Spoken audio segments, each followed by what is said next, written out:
talking mambo ya hapa, tunaleta hii kote hapa ambapo tunaijua sisi tunaenda mbinguni. Tukajua ni nini na inatendeka, but tunaenda kwa imani. Maana imani yetu sana iko kwa Biblia. Kwamba kama Biblia inasema tutakufa na tunaona watu wanakufa, haisemi uongo. Si tunaelewana? So, court of heaven, tunaita court of heaven kwa sababu ya mfano wa hapa duniani. Kwamba hapa tuna koti. Na katika koti kuna hakimu ambaye ni judge. Katika koti yoyote. So, judiciary na court, hawa watu unakuta hapo kuna Mungu ambaye ni Mungu wetu mbinguni. Hapa tuna hakimu ambaye tunamuita judge. Tukienda kwa mshtaki wetu sisi hapa, mwenye anatupelekea kesi zetu ili tushtakiwe mbinguni. Mwenye anapeleka kesi yangu kwa baba ambaye ni judge ni shetani. So anapeleka mashtaka ya masi na kunishtaki kwa baba wa mbinguni ili niwe judge. So huyu ambaye ni baba wa mbinguni anaangalia mashtaka yangu niliyoshtakiwa kulingana, anapima na law. Na law ni Biblia. So kama nimepelekewa mashtaka na ikawa kweli kabisa ile na Biblia, shetani anapata uhalali wa kunipiga. Lakini kama amepeleka mashtaka kwa babangu na hiyo kwamba nimesimamia neno, shetani hana uwezo wa kunipiga. Sio kama unaelewa. So kuna huyu ambaye naye ni Roho Mtakatifu. Roho Mtakatifu ni shahidi wako. Anashuhudia, anakushuhudia. So shahidi wetu ni nani? Ni Roho Mtakatifu. Kwa jina lingine tunaweza kuita mediator. Nimesema advocate, mtetezi ni Yesu. Mediator tunaweza kuita shahidi. Mediator is a mediator. He is meditating about you. When you are down, ukiwa umekosa amani, ukiwa uko down, unajua kuna wakati mwingine we are human. Sometimes utaamka tukiwa ujisikii kuomba, ujisikii is there for you. Anashuhudia kwamba huyu mtoto leo hajaomba kwa sababu mwili wake ni dhaifu. Roho inataka lakini mwili ni dhaifu. So, tukitoka hapo tunaenda haraka. There is three dimension of prayer. Three dimension of prayer. Father, friend and child. Upendo wa baba. Siwezi kufananisha na kitu chochote. Baba wa literally, literally biological father. Naomba radhi kwa wale ambao mkihisi upendo wa baba. Pole sana. In fact, upendo wa baba wa mtoto msichana. Sisi kwetu tuko sita wasichana. The love of a father. Sijui tukwambie nini. My dad, kuna wakati alikuwa anachukua ndizi ambayo imeiva. Sasa nakwambia masi na leo kuna kitu kimekuja isene yetu. Sasa sisi tulikuwa tujue eti apokee mahali ambapo hakuna komba mwiko. Sasa mimi sikujua kama ndizi yangu inaliwa. Kidogo mwenyewe amekula ndizi yako. Ndio amekula ndizi. Na atacheka na wewe. Unalia. Lakini the love of a father. Leo, so I want to say, Mungu aliye hai ni zaidi ya baba aliyekuzaa. So wakati unapopitia shida, nataka ujue baba hawezi kukuacha. Baba kwa mbinguni. Na ndio maana tulisoma, kama utakumbuka, tulisoma wapi? Wale ambao tulikuwa tunachukua kesi. Nakumbuka. Tulisoma wapi? Ni vizuri kwa nazo ndio usifanye plate. Tulisoma wapi? Mstari wa pili, sio? Baba yetu ulio mbinguni, jina lako litukuzwe. So, in fact, dimension ya Mungu kwa baba ni sisi kutupatia mahitaji yetu. Ili unaposoma hapo anasema utupe leo riziki yetu ya kila siku. So, our dad ana meet your desire. Yuko hapa kukutana na mahitaji yako. Kuna vitu tumepitia katika maisha na tukafikiri kwamba Mungu dad yetu pendi. Baba yetu atupendi. But dad yetu yule anajua ni nini anaweza kufanyia, nini anaweza kufanyia. Anajua discipline us. Anajua masi ndio wanyenyekea katika kanisa la Sofia, lazima niende naye prosperity polepole. Ama anajua uwezo wako wa capacity ya kubeba.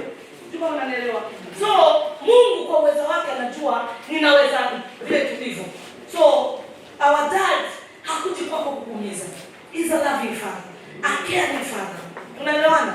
So jambo la kwanza wewe muamini, lazima ujue unapopiga magoti unaomba Mungu ni nani kwako. Kwa sababu saa nyingine Mungu umemweka mbali. Na tunapoomba mahitaji unaona haizi mjibu, maana unamwona mbali. Because we are so close with that hata kama kuna mambo already, sisi mwambie babangu napitia kwa mami. Na mami tuko namwambia mami wewe unaelewa. Babangu anaelewa. Nani ashai sikia msichana akisema hivyo. mami haunielewi, but dad yangu ananielewa. Because sisi wa mama sometimes we are very harsh. Ndio? But tunakuta mtoto anakimbia kwa baba. Let us learn to our dad.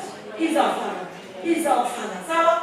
So, tulisema baba yetu ndio kutupa mahitaji yetu. Number 2, as a friend. Na hii nilisema mara mbili. Kwamba a friend because of what? Carry needs of others. Yaani unabeba mahitaji ya wengine wewe ukiwa rafiki. In other words, you are intercessor of somebody else. Ndio kama unanipata. Wewe ni mwombezi wa mtu mwingine. Hebu nipewe hiyo nisome haraka. Luke 11:5. So first dimension of prayer ni approach our God as a father. Ya pili as a friend, na hiyo friend inaenda mara mbili. Friend, rafiki wa kusimama na mwingine, na rafiki mwenyewe Mungu atakufikia. Unaelewana? Akamwambia ni nani kwenu aliye na rafiki, akamwendea usiku wa manane na kumwambia rafiki yangu nikopeshe mikate 3 kwa sababu rafiki yangu amefika kwangu atoka safarini. No, nani sina kitu cha kwenda mbele yake. Tuendelee. Na yule wa ndani amjibu akisema, usinisumbue, mlango umekwisha fungwa. Kwa hivyo yule alikwenda pale, alikuwa lazima awe na persistence, asikate tamaa. Kwa sababu tayari huyo alishamwambia nimefunga mlango wangu. Na wamelala. Kile anasema nasi tumelala mimi na watoto wangu. Siwezi kutoka nikupe. Sasa tuendelee tena inaitwa question mark. Nawaambia kwamba ijapokuwa atoke ampe kwa kuwa ni rafiki yake. Lakini kwa vile asivyo, nawaambia kwamba ijapokuwa atoke ampe kwa kuwa rafiki yake, lakini kwa vile asivyo acha kumuomba. Hii ni persistence prayer. Uache kuomba. Kuna watu ambao hatukupata kwa sababu tuliacha. Lazima asivyo acha kuomba. Atatoka na kumpa kadri ya haja yake.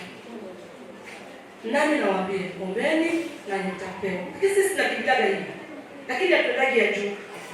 Ukisimama na rafiki yako akiwa in need na ukiendelea kupasisi katika kumwombea, utakuja nani nawaambia, ombeni na mtapewa, tafuteni. Lakini kwa sababu umetafuta utapata, kuja consider pale kuanza. Unaelewana kanisa la Mungu? So unapoingia kwa maombi, pata mtu wa kumwombea, pata rafiki unayeenda usiku kutafuta kwa ajili yake. Tumeelewana? Secondly, tumesema it is approaching God as a friend, na hiyo nafikiri nimeiongea. We come before God as a friend for the need of others. We are in a position of intercession. Bwana asifiwe. Hiyo nimerudia tena. So, tunaweza kumwendea Mungu kama baba yetu, atupe mahitaji yetu. Tunaweza kumwendea Bwana wetu kama rafiki kwa mahitaji ya wengine, na pia mahitaji yetu kama baba yetu na rafiki. But tunaweza enda kwa Mungu wetu kama judge. But we can come before God as a judge when we are dealing with adversary. Adversary is very important. Nenda Google what is adversary. Yandike ADVERSARY. Adversary. Kwa Kiingereza inasema vizuri, adversary is somebody who go against you. So, tukimapproach Mungu kama judge, anadeal na adui wetu. Mungu akisimama kama hakimu kwako, anadeal na mtu anayesimamia mbele yako, anayetekeleza mashtaka kwako. So tumeona hapa duniani tuna judge ambaye ni president. Kama na president we have judge. We have judge. Judge anaweza kuwa mwanamke au mwanamume. Sasa mimi ndo judge. Uwezo ongea kama mtoto mdogo. So sisi nasi mbinguni we can approach our God as a judge. Sasa hapo ndo nimefika, mimi hapo ndo nimefika. Tulisoma Luke 18:1. Akawaambia mfano kwamba imewapasa kumwomba Mungu siku zote wala usikate tamaa. Very important. Shida ya kanisa la House of Worship na akani wa kusoma mara zote tunakata tamaa. Uliombea mtoto wako aache bangi, aache pombe, aache sigara, lakini unapoomba kwa imani unakata tamaa. Ni mfano tunatoa. Unaombea bibi yako, unaombea mume wako, unakata tamaa. Ndipo anasema tuombe siku zote.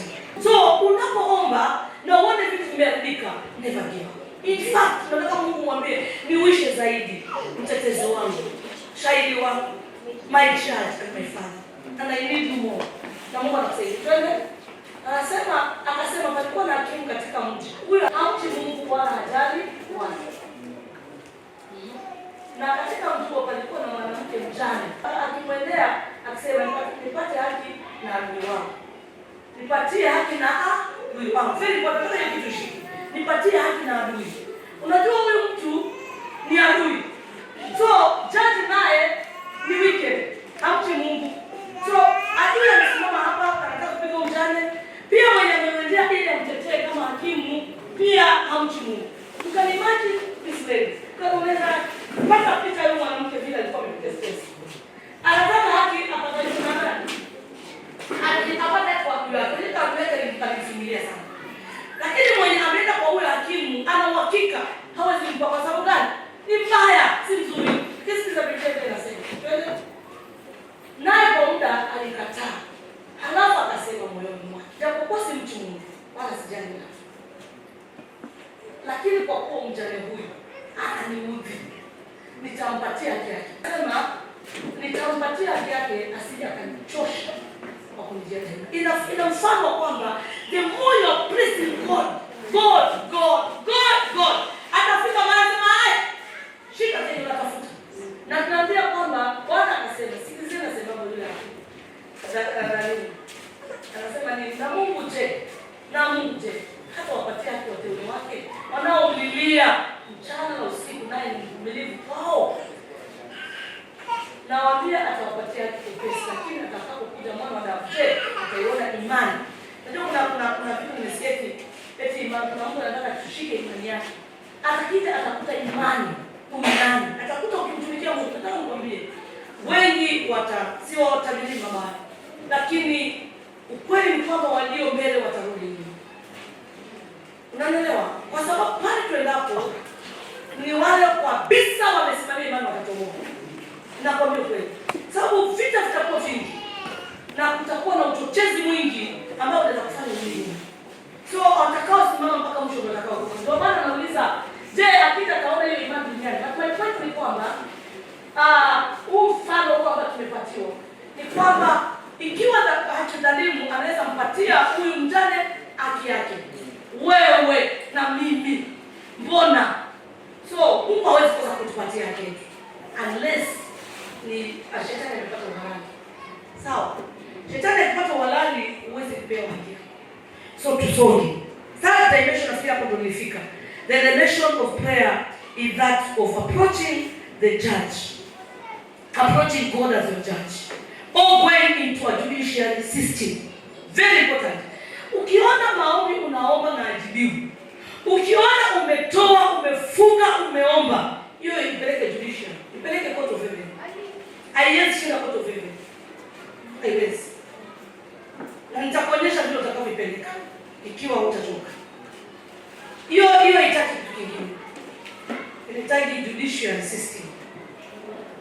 Amen. So never give up.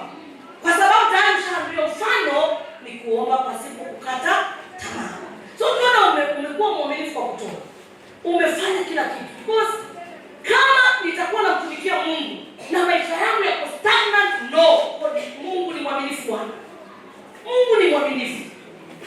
Na sitarajii mimi hapa nikuhubiria miaka yote na ubadiliki. Wacha kutuambia ni mapepo. Hapana. Hiyo peleke hiyo court heaven. Na kama hiyo court heaven kuna kitu ilipata uhalali fulani. Ndio maana tunakwambia ipeleke court heaven. Kwa sababu kuna kitu Mungu shetani ameshikilia. Ndio shetani akishikilia kitu chake, huwezi kuja kumwambia. So kama kitu kinakosa kutoka kwako, kuna mahali uhalali umepatikana.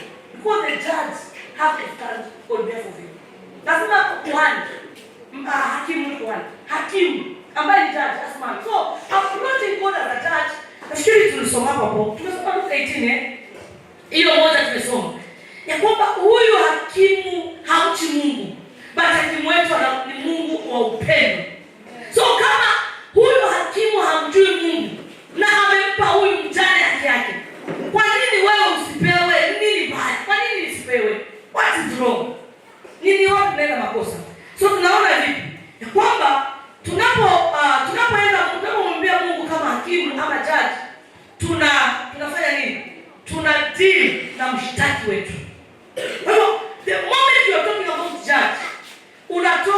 about mshtaki. Hakuna anaitwa nani? Hakuna hakimu pasipo kesi. Ni kweli au kweli? Kwa hiyo kesi inaletwa na nani? Kesi inaletwa na mshtakiwa. Mshtakiwa wa hapa ni nani? Wenda ikawa ni dada yangu, ni ndugu yangu, ni rafiki ndio amenishtaki. But hakimu huyu hapa tunamzungumzia anadili na mtu anayetushtaki. Na mshtaki wetu ni adui. Somebody who is against us. Anaitwa adversary. In other words, you never give up until mtoto wako amekuwa delivered. Mume wako amekuwa delivered. Watoto wako, yaani kile unahitaji, mali zako zenye zinapotea, shamba zako, watoto wako, kazi. Usije ukabaki kusema kwa hata nikwambie. Hata ukiona pale niko, si mali zako. But there's a adversary somewhere. Huo ni kweli. Ndio kama unaelewa. Bwana Yesu asifiwe.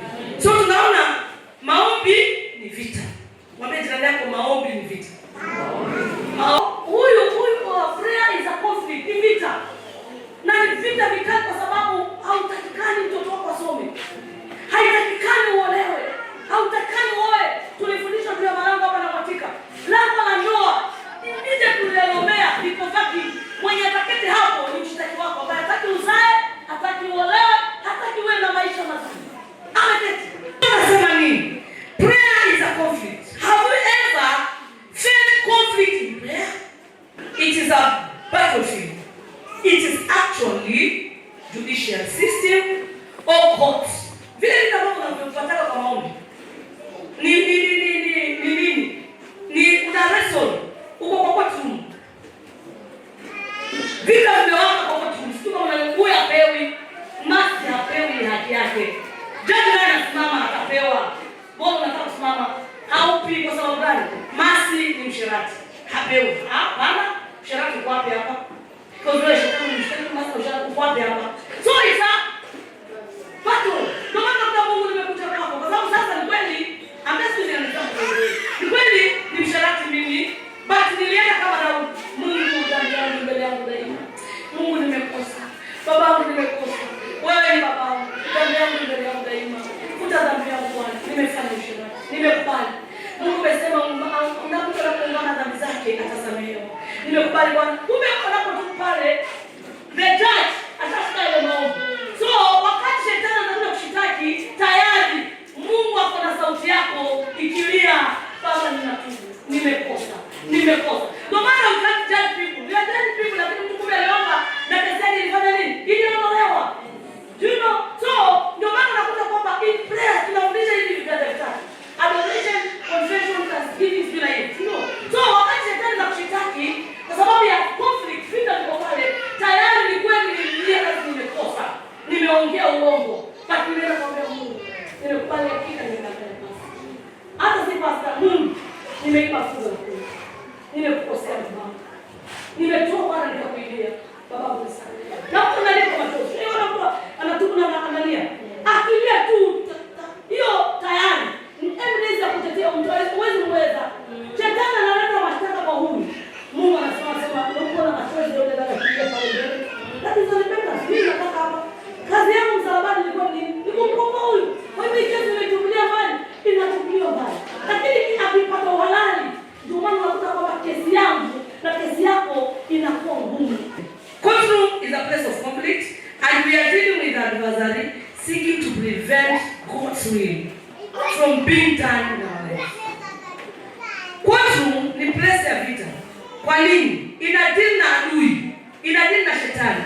Anayetafuta njia ya kuzuia mapenzi ya Mungu katika maisha yetu. Peter chapter 5:8 nasema muwe na kiasi na kukesha. Kwa kuwa mshtaki wenu ibilisi kama simba ngurumaye huzunguka akitafuta. Kwa hivyo mpingeni. Resist. Nani mpingeni huyo? Mkiwa thabiti katika imani, mkijua kuwa mateso yale yanatimizwa kwa ndugu zenu kote duniani. So kuna vitu ambavyo tunakutana nao. Tunakumbuka mwana anaitwa John. John alikuja akasema, mtu akija kaweka yai hapa, kuna watu wakaingia hapa. Wewe, china leo. Kuna advisor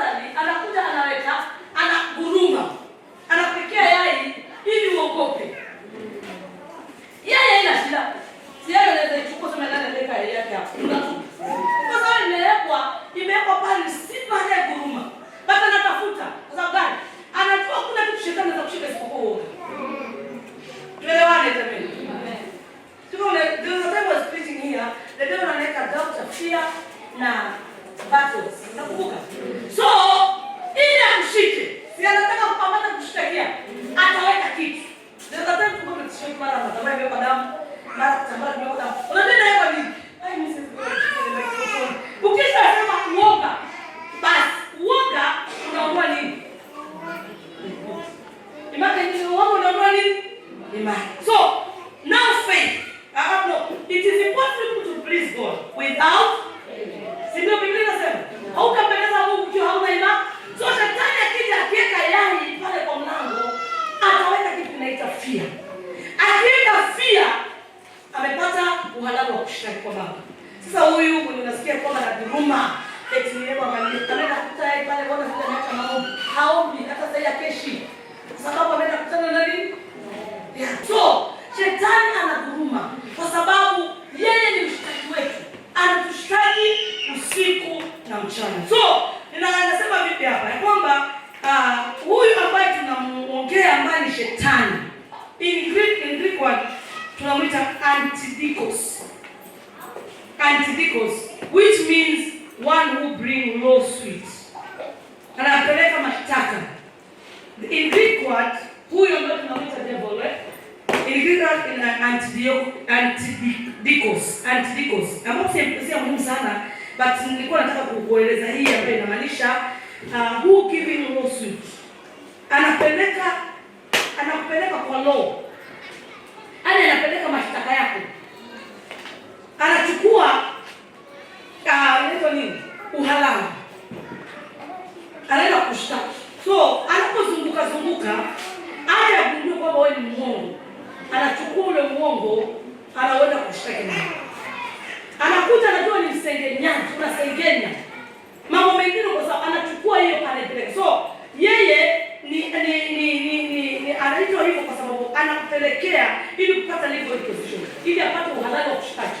Tumeelewana mpaka hapo? Ni wangapi wameelewa mpaka hapo? Amen. Kwa hivyo tunasema conflict ambayo tunazungumzia, ambayo tunasema you are in not a battlefield, it's actually judicial. Tuko kwa courtroom hapa. So nataka niseme hivi. Kama utaweza kupata upenyo wowote ule kwa hivi vita, lazima ujiulize, hivi vita unavyopigana ni vya aina gani? Lazima uulize, hivi vita unapigana ni vya aina gani? Vita vya aina hiyo ndio vinakufanya ufunge siku 2. Usifunge siku 3 mfululizo ukiwa unaombea mafua. Tafadhali, usijimalize hata kukonda. Kuna watu ambao wanakula vizuri na bado wanatendeka. Kwa sababu vingine, vita vingine ni utoi. Basi. Vita vingine ni ubariki wazazi wako. Basi. Wazazi wako wamefika mahali wamefika. Unawalisha vizuri, wanakula vizuri. Basi. You don't need fasting. Ndio unaelewa? Kijijini. Wewe ndio black sheep au uko straight. Unataka kufunga na kuomba. Kwa sababu kijijini uko straight wewe you are not a black sheep. Haiwezi uko sundo. Yale ambayo unasema kufunga, yale tunasema kwamba mambo mengine hayawezekani pasipo. Mambo mengine hayawezekani. Nakumbuka Pastor Charles alisema. Pastor Charles alisema kwamba tunaenda hospitali kwa sababu ikiwa ni kitu kitatiliwa. Lakini likija lenye madaktari wameshindwa, hilo tutafunga na kuomba. Ni vizuri tusijiulize hapo. Lazima ujue kwa nini kwa nini vita unaingia, utatuweza. Kwa hiyo hakuna vita ambavyo unapigana kama ujui vita gani unapigana. Bwana Yesu asifiwe. Kwa sababu gani? Kwa sababu it is a legal system or judicial. Alafu nasema kwamba in a spirit realm. And we have to come to God, before God, not as a father, not as a friend, but also as a judge. Sasa unaweza kumwendea Mungu sio tu kama baba, si kama rafiki, lakini kama judge. Kwa sababu gani? Because ana deal with adversary and the issue that is attacking us. Unamchukua Mungu kama baba, kama rafiki, lakini unamfanya kama judge kwa sababu ana deal na adversary. Unamchukua Mungu kuwa hakimu, maana ndio ana deal na ibilisi. Ndio ana deal na shetani. So unapojua kwamba God is my judge, he will judge your case. Unasimama kwa ujasiri na unamwambia God, judge this case. Huyu mtu anataka kununulia mtoto.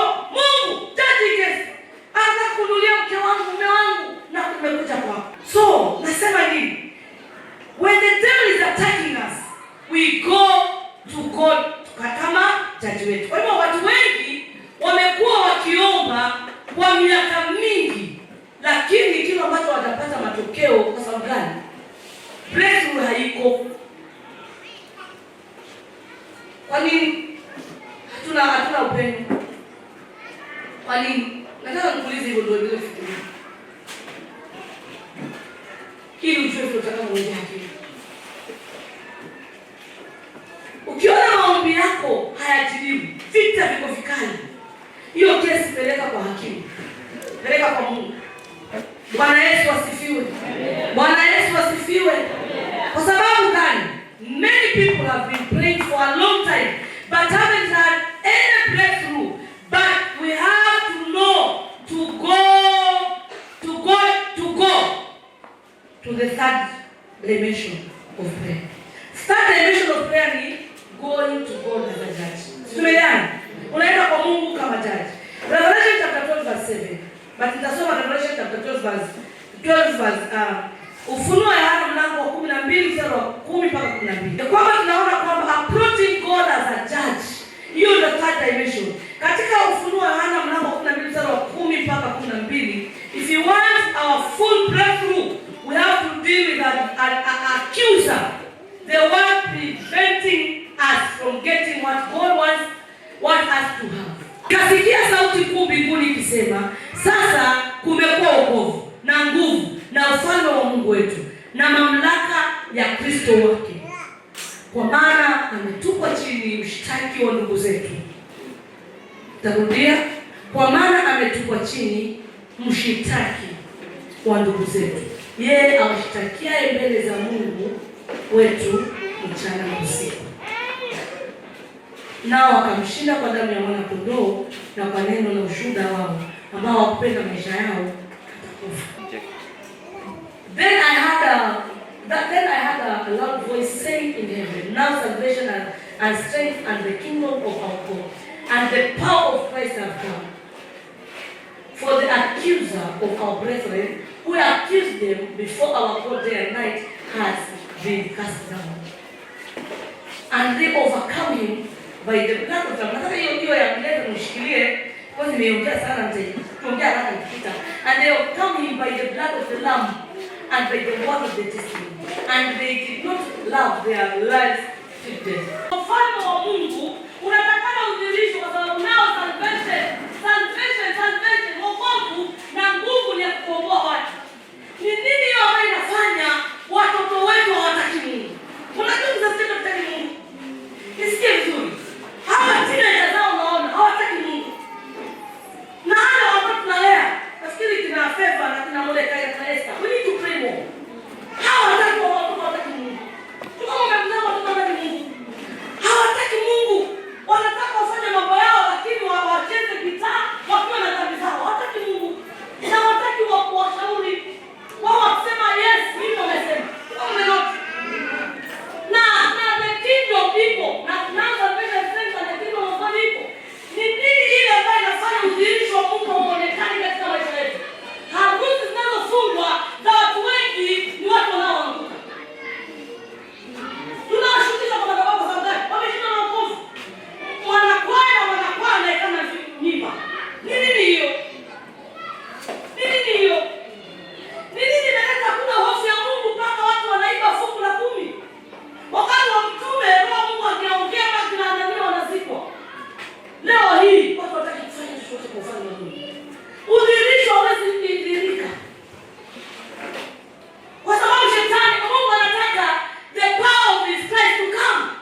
Na nini?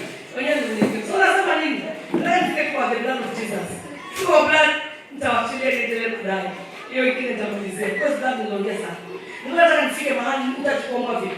I'm just waiting on the time of God. Meanwhile, everything is falling into pieces around us. There is divorce and financial ruin and people dying prematurely